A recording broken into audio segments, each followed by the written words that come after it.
Segala puji syukur kami naikkan di hadirat-Mu ya Bapa. Hari ini kami serahkan semuanya ke dalam tangan-Mu, karena kami mau masuki suatu tabir kehidupan di mana kami membuka tabir alam roh, misteri gejolak alam.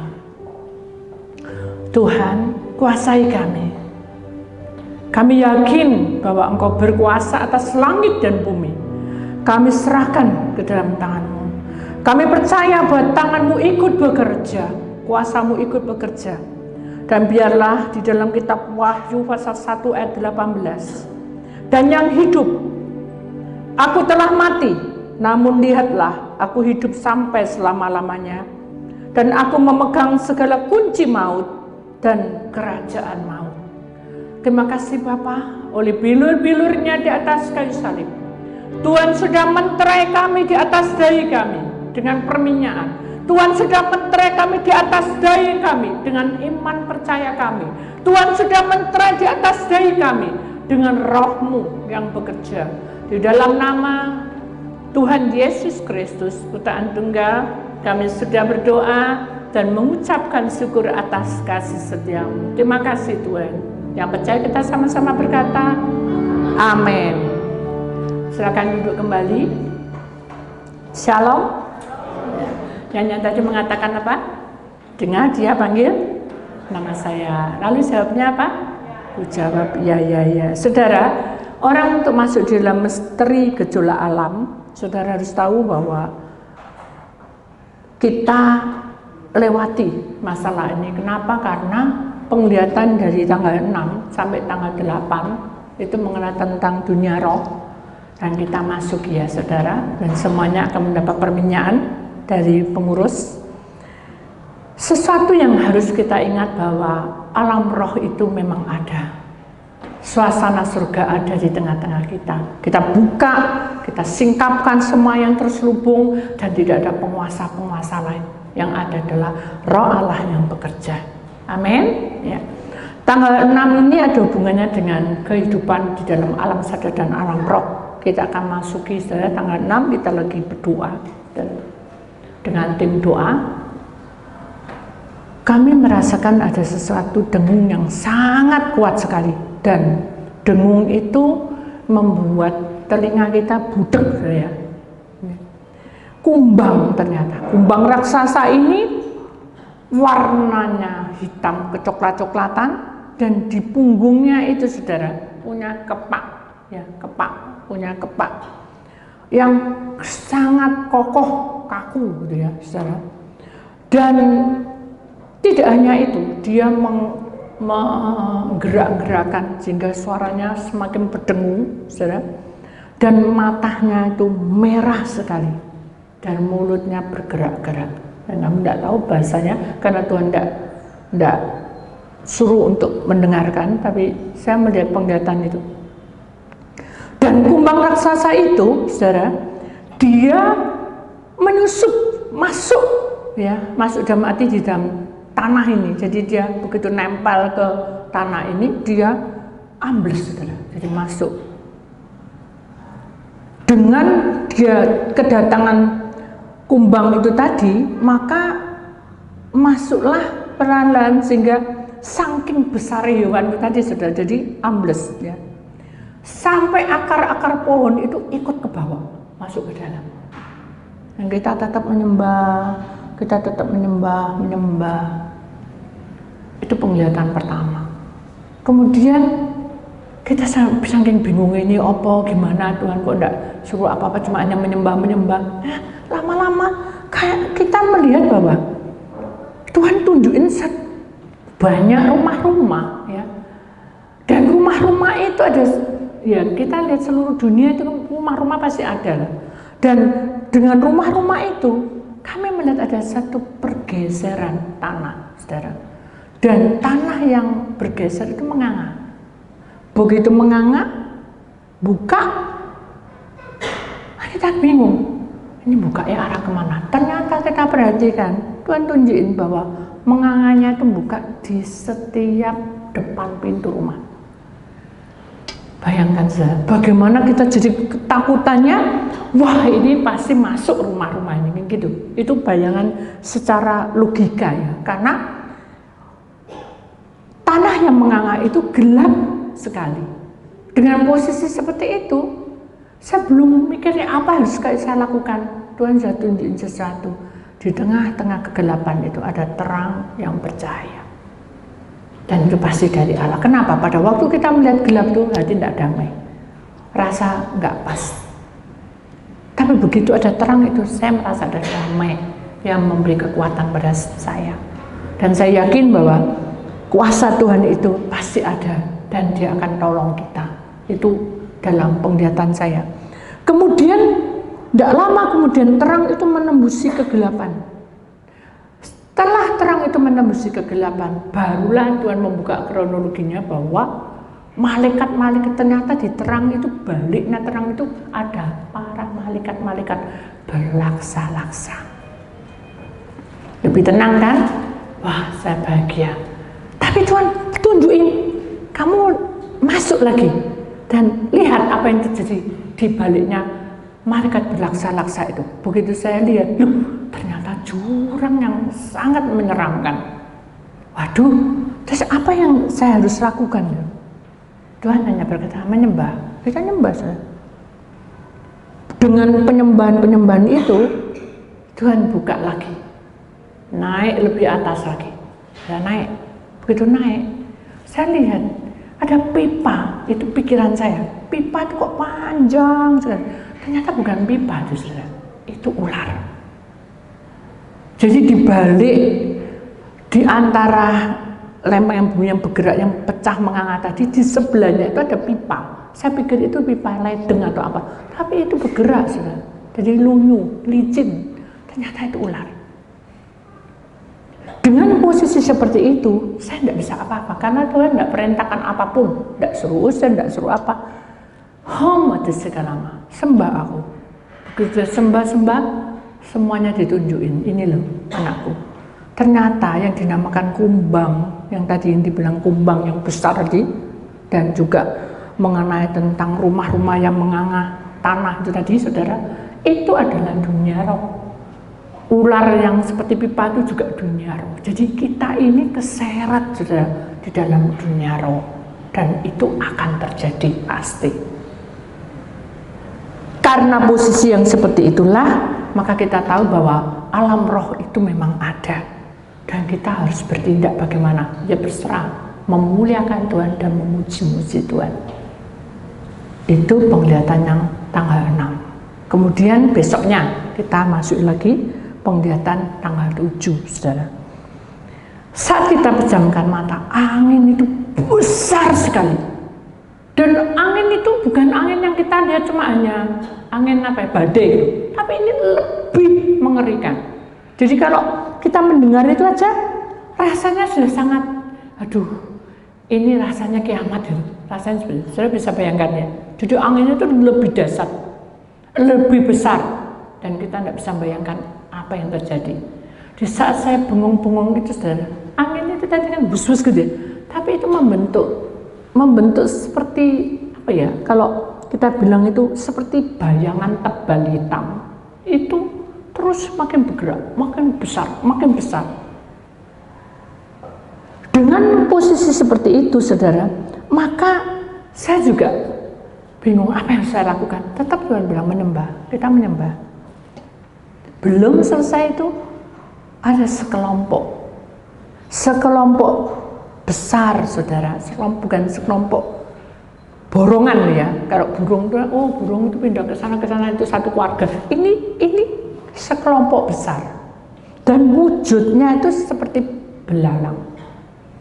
Jadi giginya panjang dan keratnya itu, maksudnya kalau nabrak itu kayak, saya pernah pisau dengan pisau ditatapkan, bunyinya apa? Ngeri nggak? Tering gitu ya.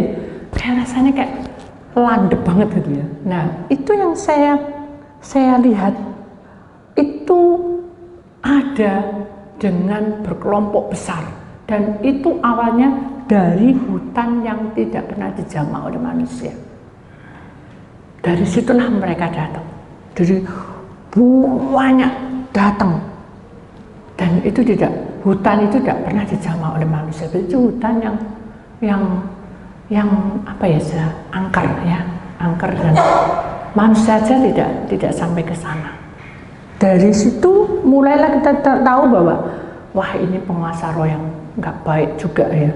Intinya seperti tentara, dia bersuara serempak, terang-terangnya itu serempak, memekakkan telinga, jadi membuat suasana menjadi mencekam. Suara bunyi seruling ya, wing gitu, sirine, maaf. Sudah enak enggak didengar? Halo, enak enggak didengar? Enggak enak kan?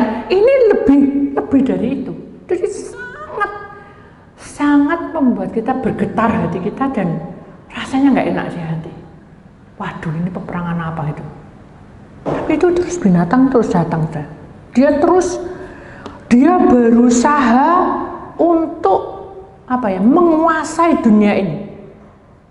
Dia berusaha untuk membuat manusia itu jadi tidak bisa berbuat apa-apa. Binama, Sikenama, Tuhan buka, disingkapkan saudara. Hai hambaku, angin yang keras tadi, ya, yang bunyinya menderu, yang kabut hitam itu, jangan takut. Nah, Sikama, Painama, malaikatku sudah menjagai, dan kamu jangan khawatir. Itu janji Tuhan pada kita. Nah, Sikenama, walaupun cuacanya tidak bagus, dengan kondisinya panas banget dan posisinya banyak sekali perkara-perkara tidak baik. Jadi kalau panas tuh pasti ada titik-titik embun, ya. Dan titik-titik embun itu racun. Ya. Ketika masuk ke dalam tubuh manusia, itu akan menjadi sesuatu yang tidak menyenangkan. Bisa sakit-sakitan, bisa depresi, bisa banyak hal, bisa hambar, bisa kacau. Nah, itulah yang harus kita selesaikan secara fisik. Makanya kalau kita dari luar harus mandi lebih dulu. Itu secara fisik kedokteran saja, secara kasat mata. Tapi kalau secara roh, kamu harus punya iman, tetap berdoa dan memuliakan nama Tuhan, memuji-muji Tuhan. Amin. Itu perintah Tuhan. Oh Bu, aku ini sudah loh Bu, aku tuh sering kayak gitu. Seringnya itu kan kamu tidak ketemu dengan roh-roh itu. Sekarang ini Tuhan saya tunjukin bahwa hal ini jangan diteruskan. Kita santai aja kan ada Bu Titi. Tidak ada, kita harus pribadi, lepas pribadi untuk masuk dalam keselamatan. Amin. Kita tidak bisa, kita hanya mendoakan. Tapi tujuannya adalah karena manusia itu hama, lemah. Iblis ambil alih semua harta benda, segala apa yang kamu miliki itu direbut sama iblis. Intinya kayak gitu dari penglihatan yang tanggal 7 itu. Jadi kita sadar bahwa kalau kita tidak doa, kita minta doa berkat, kita minta keuangan ekonomi kita jadi kuat supaya Tuhan tidak habiskan belalang-belalang pelahap tadi, ya. Kita minta supaya Tuhan juga menterai supaya iblis tidak sesuka-sukanya mempermainkan anak-anak Tuhan. Amin. Bisa saudara belajar doa seperti itu?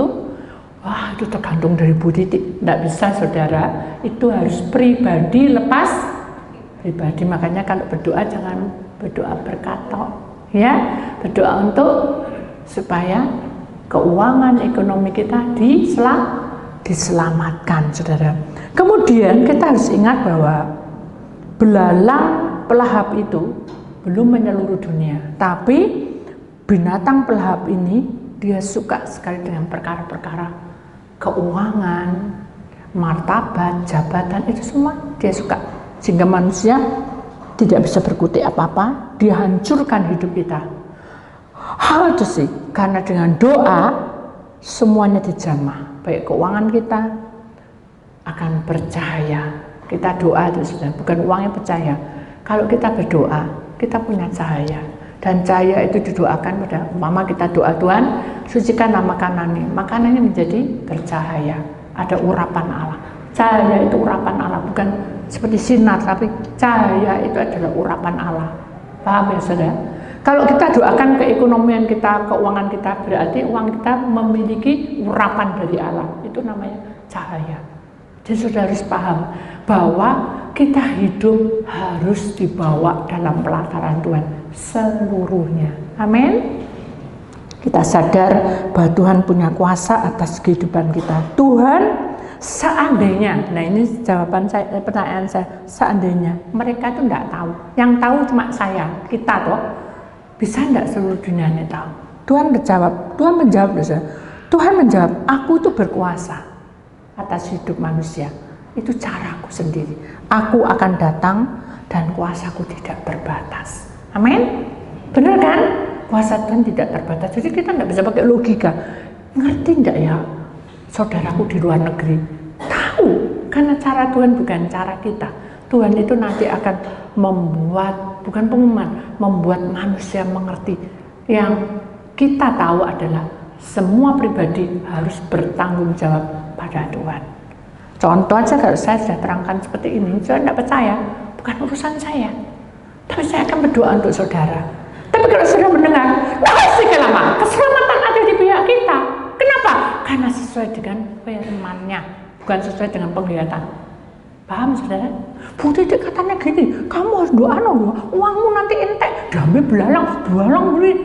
Kita doa itu bukan seperti itu saudara. Kita doa supaya Tuhan selamatkanlah keuangan saya. Tuhan, pinggirnya belalang tuh bukan. Saudara, bukan.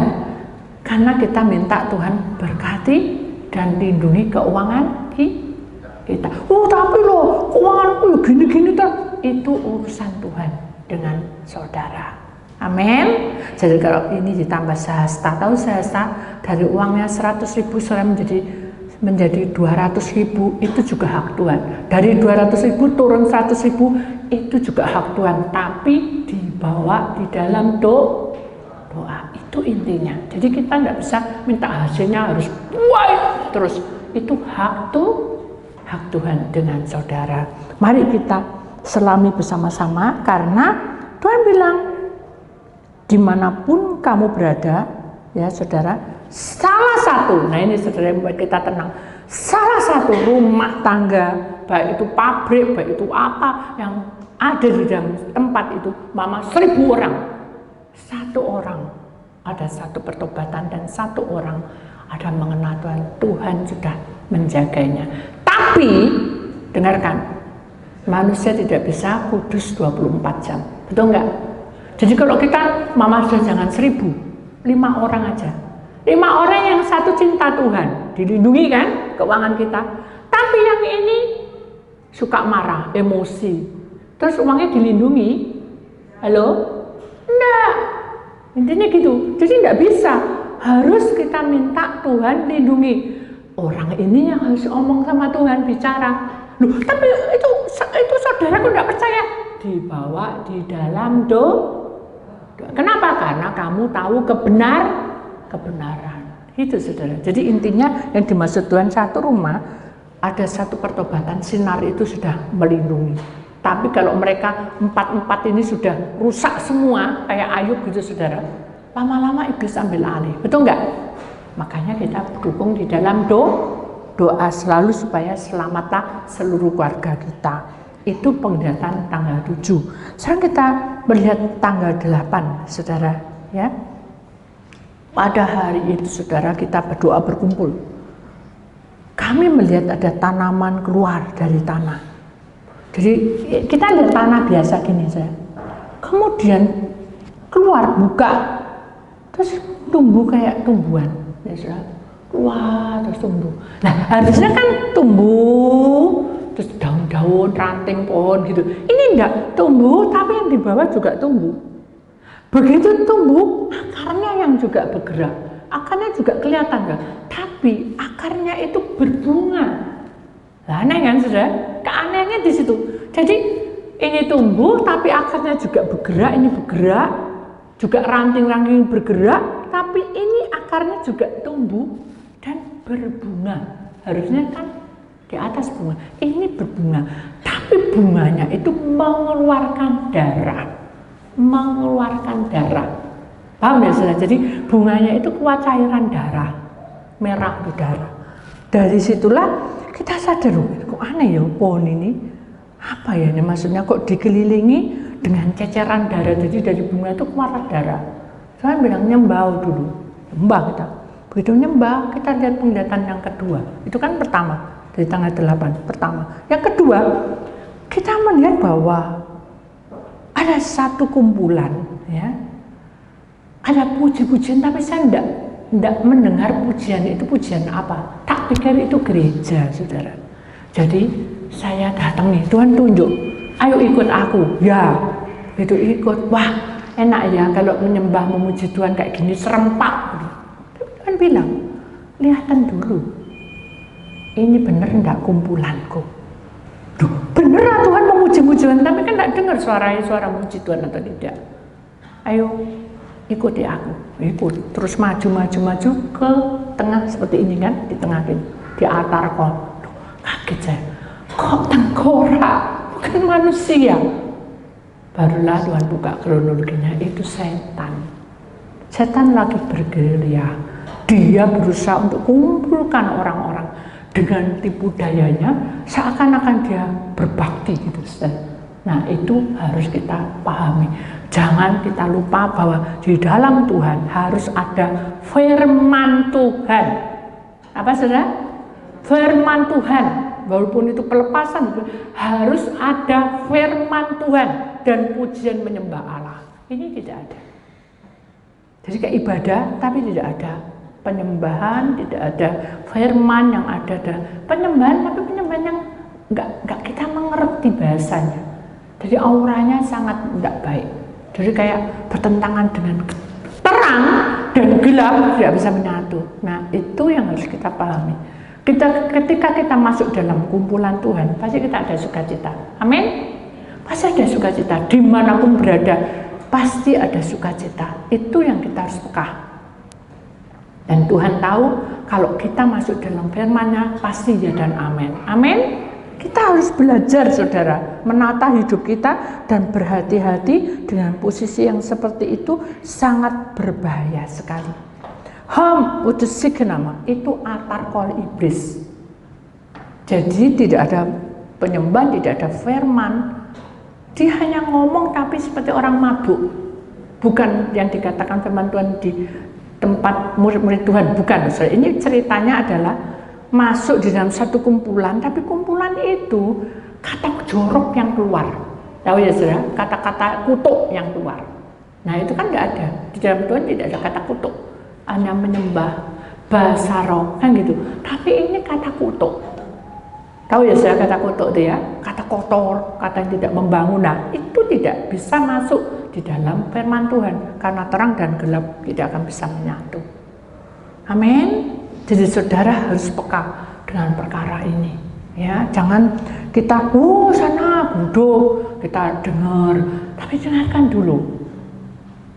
Humada, yang penting adalah firman Tuhan. Itu saudara, dan penyembahan memuji-muji Tuhan. Dan jangan kita lupa, Tuhan memanggil kita untuk makin bertambah iman kita setahap demi setahap. Jadi kalau kita masuk ke gereja A atau gereja B, tidak apa-apa. Kenapa? Karena itu adalah satu kesatuan di mana kita saling membangun, saling mengisi. Ada yang menjadi mata, ada yang menjadi kepala, menjadi kaki, menjadi tangan. Itu semua harus bersekutu. Tapi ini bukan, ini kata-kata kutuk yang keluar, mati, terus kata-kata kotor, binatang. Nah itu kan tidak baik. Tuhan tidak izinkan mendengar, karena itu kata kutuk. Makanya saya tidak dengar apa ini, tapi kan tak pikir ya ini mungkin ibadah, ternyata bukan. Begitu dilihat ada tengkorak, nah itu saja. Makanya kita harus berusaha minta Tuhan buka mata rohaniku, agar kuasaku turun, kuasamu turun, memberikan saya pengertian dan pemahaman. Amin. Karena Tuhan ingin kita lebih pandai, ya saudara, bukan mengata-ngatai, tapi kita lebih peka. Lalu penglihatan yang ketiga, tanah ini terbuka, saudara.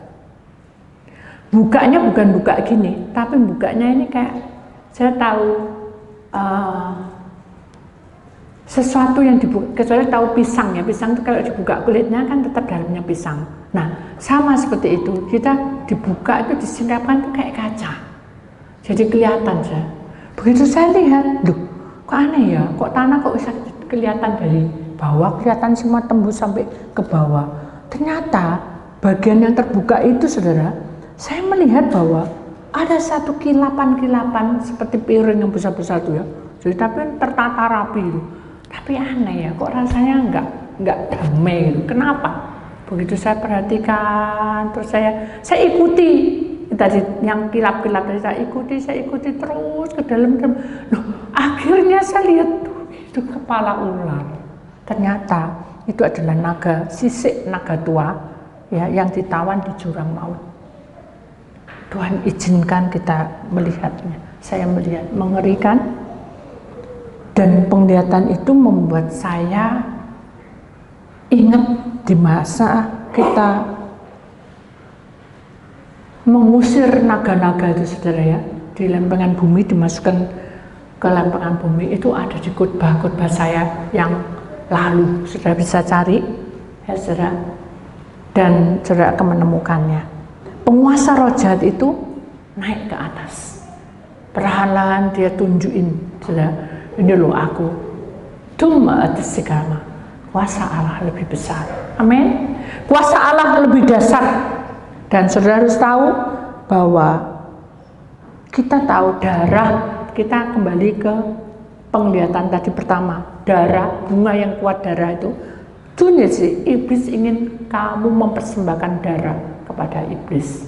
Padahal di dalam Tuhan, firman Tuhan berkata bahwa aku sudah menebus kamu mati di kayu salib.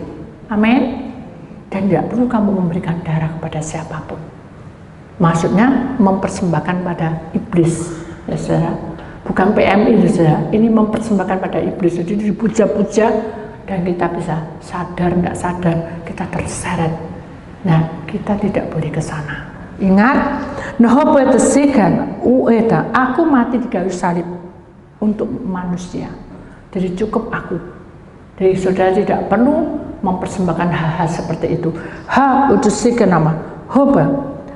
Hama, karena Allah berkuasa atas hidup kita. Kemudian kita lihat bahwa yang kita lihat mezbah yang ada tengkoraknya tadi, saudara, Tuhan berkata bahwa kalau kamu bersama dengan baitku, maka kamu akan mendengar pujian-pujian penyembahan. Itu menguatkan imanmu, menguatkan hatimu, sampai kepada keperluan kamu pun Tuhan cukupkan. Itu intinya. Jadi kalau kita mendekati pada Tuhan, Tuhan itu menata masa depan kita, bukan menghancurkannya, tapi iblis menghancurkannya. Jadi kita harus tahu bahwa orang yang suka memuji dan memuliakan Tuhan dengan pementeran kuasa urapan Tuhan, saudara, maka itu juga keselamatan ada di pihak kita. Amin. Kita harus sadar bahwa kita berserah pada Tuhan. Makanya saya selalu gerakkan pada tim puji-pujian, saudara, harus berdoa lebih dulu, minta kuasa dari Tuhan menjamah lidahnya, bibirnya, tangannya, sebab pada waktu main urapan Tuhan bekerja, sehingga jemaat akan merasakan hadirat Tuhan turun di tengah-tengah kita. Amin. Dan Tuhan menjaga kita dari penguasa-penguasa roh yang membuat kita ngantuk, membuat kita tidak fresh, membuat kita jenuh mendengarkan. Hati-hati, saudara, karena itu bisa lama-lama apa kalau disebuli kan. Nah ini, saudara, jadi ingat baik-baik bahwa sebagai anak-anak Tuhan, terlebih pelayan-pelayan Tuhan, saudara, harus minta pementeran dari Tuhan oleh kuasa darah Tuhan Yesus, saudara, kayak tanda salib. Dengan suasana surga, aku melayani. Amin. Demikian juga saudara yang bekerja, seorang pekerja, dengan kuasa darah Tuhan, engkau mementerkan, saya mau berangkat kerja, Tuhan. Amin. Kita yakin bahwa kuasa Tuhan itu mementerkan setiap pribadi kita, sehingga semua yang tidak baik itu tidak akan menempel ke kita atau mentransfer kehidupan kita. Amin. Ya. Kita tahu semua penglihatan bisa ada di mana-mana. Tapi kalau kita bersama Tuhan, maka kuasa Tuhan bekerja di dalam hidup kita, saudara. Kemudian tanah yang terbuka, yang kilap-kilap tadi, yang terakhir ya, yang ada sisik naga tadi, ya, yang iblis naga tua tadi, yang ditawan di jurang maut tadi, saudara, itu menandakan bahwa setiap rumah tangga harus memiliki Yesus di dalam hidup kita, Tuhan di dalam hidup kita, amin. Supaya kita memiliki tubuh yang sehat, roh yang sehat, jiwa yang sehat, sehingga kita siap diberkati kehidupan kita. Itu yang membuat kita jadi kuat. Makanya kita tidak perlu khawatir menghadapi masalah ini. Kenapa? Karena tangan Tuhan yang penuh kasih itu akan menopang tanpa henti-hentinya. Dia akan menjaga kita dan kita menjadi kuat karena Dia bersama kita. Jadi jangan takut untuk melangkah ke depan, maju bersama Tuhan. Loh, aku masa gini aku diberkati? Tidak apa-apa. Tapi keuangan saudara, kalau tanpa Tuhan, iblis tadi juga mengintai. Maka itu kita harus berhati-hati, tetap dibawa di dalam hadirat Tuhan, supaya kuasanya tetap menjaga senantiasa. Amin. Seperti bangsa Israel, ada tiang awan yang meneduhkan pada waktu siang hari di mana kita bekerja. Ada juga hati kita tenang bersamanya. Ada tiang api yang selalu menjaga kita saat kita tertidur lelap. Tuhan menjaga di dalam kegelapan malam. Amin. Kita harus kuat. Kenapa? Karena Tuhan punya kuasa atas hidup kita. Ya, ada satu kesaksian sebelum kita akan menyanyikan lagu ini, ya sudah. Saya itu ada di dalam pedalaman, ya. Saya tahu bahwa saya tidak tahu telatahnya bagaimana, tapi saya mendengar bahwa tempat ini angker, ya. Terus saya gini, Tuhan, saya itu juga tidak ngerti apa yang saya lakukan, tapi orang ini kok percaya full tahu ya. Pokok apa kata Bu Titi lakukan, itu saya dengar. Terus akhirnya saya gini, Tuhan, jangan sampai dia memperhalakan saya, ya. Nanti iblis pakai, kan jadi apa? Ada sesuatu pemberontakan. Katanya Bu Titi gini, nah. Padahal saya tidak seperti itu. Kalau Tuhan suruh, saya lakukan. Terus Tuhan hanya diam. Akhirnya saya bilang gini, Tuhan, lakukan apa yang Tuhan mau. Karena saya makin tidak bisa bertindak tanpa ada Engkau yang mengarahkan. Karena saya tahu bahwa orang ini percaya penuh. Tuhan buka kronologi. Kenapa dia percaya penuh? Dia buka. Karena dia merasa kecewa dengan apa yang dialaminya. Saat dia berdoa, dia merasakan ada satu kesegaran yang hidup di tengah-tengah kita. Oh ya sudah, saya bilang gitu, amin. Saya senang lagi gitu. Tapi Tuhan bilang, tunggu dulu. Manusia tidak bisa sempurna 24 jam. Jadi kamu harus berhati-hati. Lah wong sudah dekat Tuhan kok suruh berhati-hati. Saya tidak tahu maksudnya. Sudah toh? Sudah. Akhirnya saya berkumpul bersama, ya, berdoa. Tiba-tiba ada orang jatuh, pok, jatuh, plak, pingsan. Akhirnya saya bilang, Tuhan, kok ada yang pingsan? Ya, tapi kamu tetaplah berdoa. Nah, tapi yang tuan rumahnya tuh manggil saya, tolong bantu. Loh, saya disuruh doa. Terus saya bilang, Tuhan, saya diganggu sama orang. Jangan didengarkan. Atau siapa ya Tuhan, saya ini fisik saya diganggu, kan tidak enak. Doa menyembah, lihat saudara, bedanya itu. Ketika kita fokus kepada Tuhan, Tuhan akan membedakan ini setan atau manusia. Itu saya. Akhirnya saya berdoa, fokus. Saya tidak peduli dia ngomong apa, dia nangis. Saya dengar dia nangis juga. Saya berdoa. Saya tahu yang menjawab saya itu bukan orang itu, saudara. Tapi rambutnya, serem saudara. Matanya tidak ada, mulutnya tidak ada, rata dengan rambut. Terus saya gini, Tuhan, kok serem tuh Tuhan. Saya harus bertindak apa? Tuhan bilang, nyembah, jangan bayang no. Nah itu saya bilang bayang, pokok aku gini. Kita tidak bayang no setan. Siapa mau bayang no setan? Mau? Nggak ada toh. Tapi bayang no masa depan ada, betul nggak? Kita bayang begini, tidak gini. Kalau tidak diserahkan pada Tuhan, iblis akan ikut. Itu bedanya. Jadi saya bilang ya sudah, saya berserah sama Tuhan. Apapun yang terjadi, Tuhan buka jalan. Saya berdoa memuji-muji Tuhan. Tuhan buka kronologinya. Orang yang pingsan itu tadi, saudara, ada 2 malaikat membopong dia yang berkata, haleluya, haleluya, engkau hidup baru. Loh, saya bingung, hidup baru kok ada setan? No, sih kenapa? Karena setan tahu bahwa orang ini hidup baru.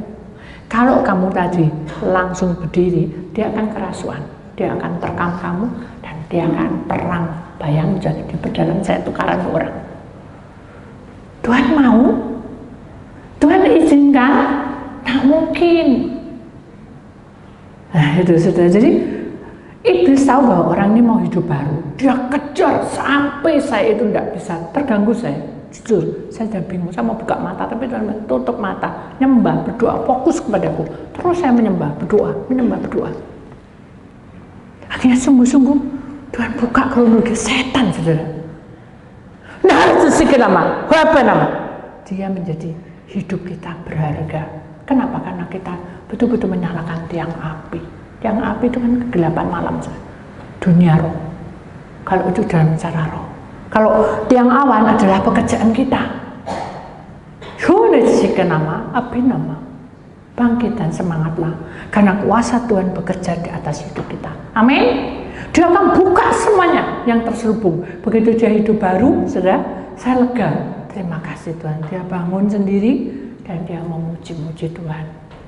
Dan saya merasa hadirat Tuhan menjamah banyak dan banyak orang diselamatkan. Semuanya percaya.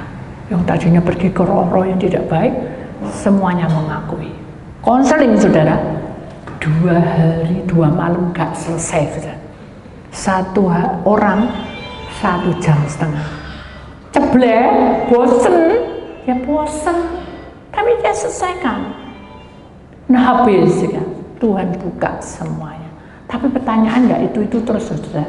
Pertanyaannya adalah dari A sampai Z, mengenai tentang keluarga, tentang hidup dia, tentang perjalanan dia, dibuka semua sama Tuhan dengan doa.